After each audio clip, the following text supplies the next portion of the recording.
Well, do you know what? I'm not a fan of either of them, to be honest. But obviously, Corbyn's policies and proposals are so outlandish and outrageous that I think anyone with an ounce of common sense will just see straight through them. He wants to spend hundreds of millions or billions of pounds, perhaps over £1 trillion on infrastructure and all these other goodies he wants to give away.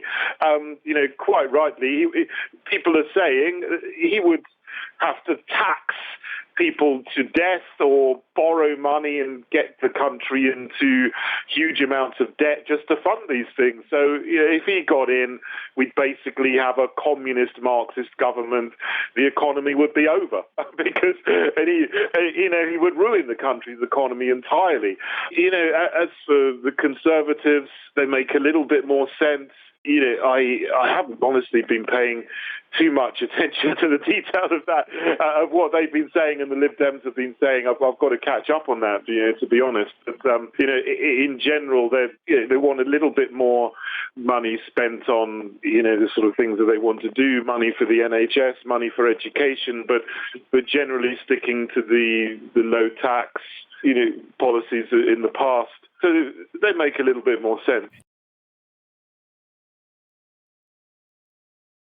Well, this is just a replay of the referendum argument. It's a replay of the things that people have been talking and arguing about for the last 3 years. And a lot of these are predicated on studies which I think are entirely dodgy because they make predictions out of thin air based on modelling of what's going to happen in the future. I mean, economic forecasts which are like trying to predict the weather. I mean, I know one, for example, similar, which is done by Cambridge Econometrics, which is often used, and they come to the conclusion that if we stayed in the EU, productivity and growth would be higher than if we left the EU. But they make this prediction that productivity will fall in the future if we leave the EU, but that's based on nothing but numbers plucked out of thin air. So all of what she's saying, I think, is an absolute fallacy. And to be honest, if we do leave the EU, that's going to give the country a huge boost. First of all, because we will not have to pay this £39 billion bill to leave. We'll get back control of our fishing waters. We'll get back control of our trade. We can reduce export and import tariffs on goods coming from overseas, outside the EU.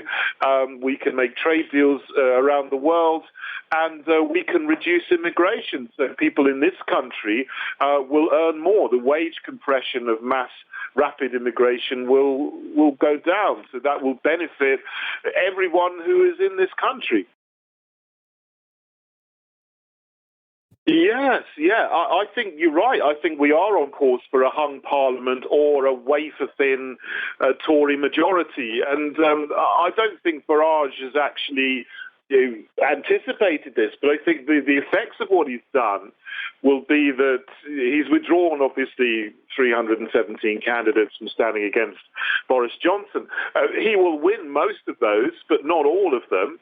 But he won't be able to win that many in the seats that he doesn't have at the moment, the Labour-held seats, the Lib Dem-held seats. So to be honest, I think that Johnson's going to get something like 320 to 330 MPs.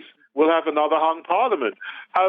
To be honest, I think that's a good thing because I think Boris Johnson's deal is terrible. It's just Theresa May's withdrawal treaty reheated. 183 of the 185 articles in Theresa May's treaty are identical. The only thing that's changed is the Irish backstop, which arguably is worse because it splits up the United Kingdom and puts a regulatory border down the Irish Sea, and the political declaration. But, the political declaration ties our hands in any negotiation for a free trade agreement to agree to a level playing field where we continue to have to obey all the EU's regulations. That's not fully leaving either on January the 31st or even when we do negotiate a free trade deal under Boris's treaty. So now I want a full, clean break Brexit where we leave in full, we just walk away, we get out of all the EU institutions, and then we can go back